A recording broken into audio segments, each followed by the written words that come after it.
Hi there everyone, welcome to the 5th episode of Amateur Hour. In the previous episodes we decided that we want to teach ourselves how to program.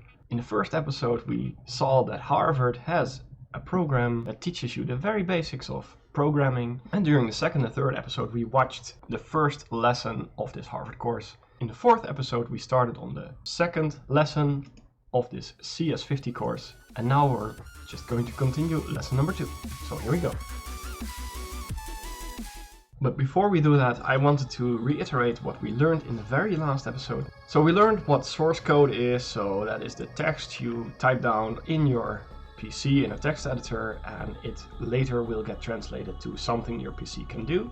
A compiler translates your source code, so the text you type down, into something that makes actions happen on your PC. And then they talked a little bit about the differences between correctness, which means you get the correct answer, you get the answer you want. Design, is your code well made? And style, is it easy or pleasant to read the code you made? And then they started to talk a little bit about some basic command line operations at the end. So that's compile to turn your text into an executable, run to actually run the executable, so remove to remove a file, and list, which just shows what files are in your current folder. Let's continue, so let's get started.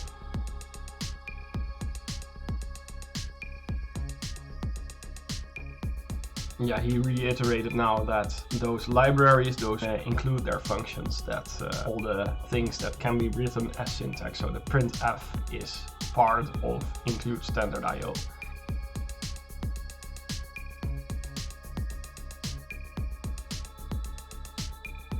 Yeah, he just showed a few more of those command line navigational ways. Basically, I'm just going to assume that as long as we're practicing with it, then it will start feeling less awkward to use those commands.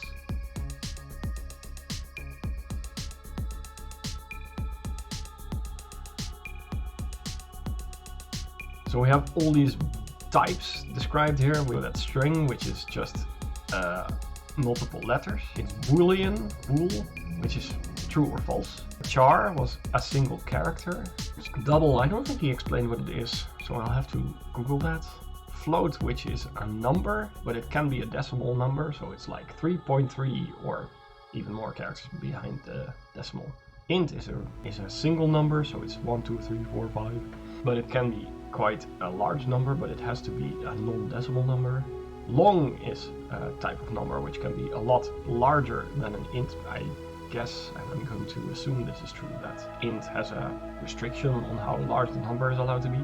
A double is a data type in C language that stores high precision floating point data or numbers in computer memory. It's called double data type because it can hold double the size of data compared to the float data type. Aha, so it's just the same thing as float, but with double the amount of bytes, so you can store down a more precise number in a double. Okay, but it can be a decimal number. Okay.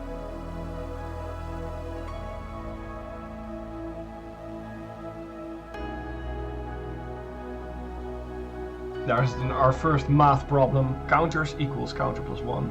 In coding it just means set the variable counter to the same thing we just had, which was the counter we just had, but add 1 to it. And because I guess adding 1 is used so freaking often, they just also made it possible to just a variable plus plus, counter plus plus, increase as your current, what we have for counter, by plus 1 number. Oh, he just said we're going to take a 10-minute break, and we don't take that 10-minute break though, but yeah, let's continue. Okay, so as it turned out, we did not take a 10-minute break. It turned into a few days because real life happened. Alright, looks like he's going to talk about comments now, the things you add to your coded program to give hints to the one reading your code about what it should be doing. Yeah, he called the comments note to self.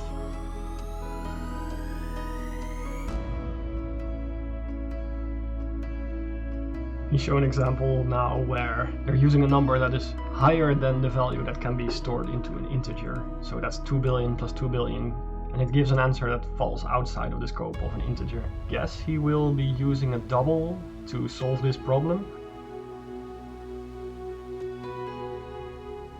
I was right.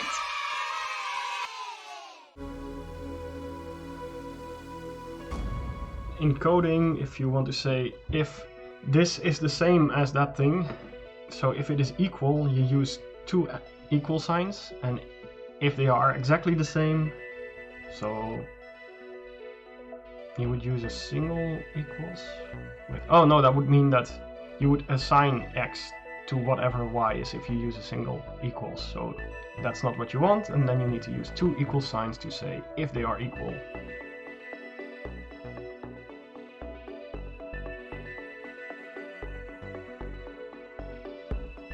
Okay, so if you turn something into a constant variable, it will always be that thing you made it a constant to, so you have less chance of screwing up in the future. Can't really tell yet why you would want to make something a constant variable rather than just a variable.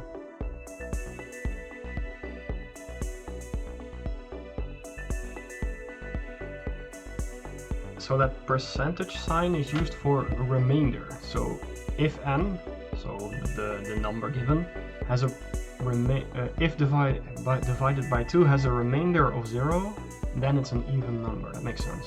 Yep.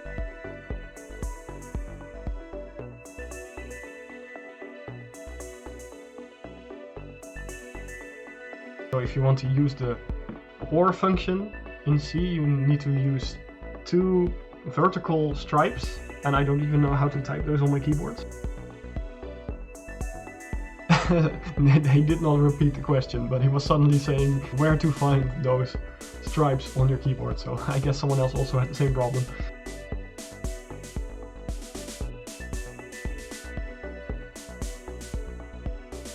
So you made a repeat loop, but then in C language. Let me just point at it. Okay, it's in mirror mode, but I can do this. There's the int counter, so that's a variable they made called counter, and they set it at the start on 0.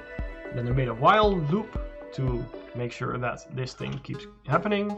And while counter is lower than 3, we are going to do the code that's inside these parentheses, and I'm going to guess there's going to be something like printf meow, because he's trying to say meow 3 times, and counter plus plus to increase the number from counter by 1 each time the loop is played. You could also do counter equals counter plus 1, but counter plus plus does the same result. If you're just going to be counting, just use I, because that's conventional. Okay, well, I don't see the big upside of that, but I guess that it's nice that you don't have to make an infinite amount of different variables, and every time someone sees the variable, they have to interpret what it actually is meaning here, but because if they see int I, every programmer will know, okay, we're counting here. I guess it's better than every designer and every programmer thinking of their own names for variables. I guess that's fine.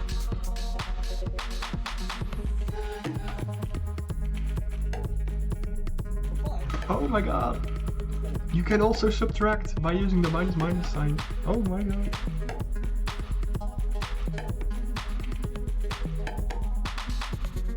And now he's showing a for loop, which is a different way of doing a while loop. I don't really know the difference between the for and the while loop yet. I mean, I can see that with the for loop you put most of the code inside the brackets of just behind for. And you start by initializing a variable and then whatever you're checking. So that's is my variable still less than 3, and then it's, when the loop has been done, increase the number of I by 1. So it goes like make my variable, is my variable less than 3? If so, do the code, and then after we've done that, go to the I++. So that is one of the advantages of a for loop. The variable you make will only be relevant for that loop and not outside of it. While with a while loop, you make a variable that can be used or changed on many different places in your code. And with that, I think we're going to be ending this 5th episode of Amateur Hour. We've of course been working for slightly over an hour now. In our next episode, we're going to continue this lesson and hopefully also end it, and then we're going to be coding as well with actual syntax and actual words to turn things in our head into things on our PC. Isn't that just amazing? Anyway, I hope you had fun. I did. See you in the next episode.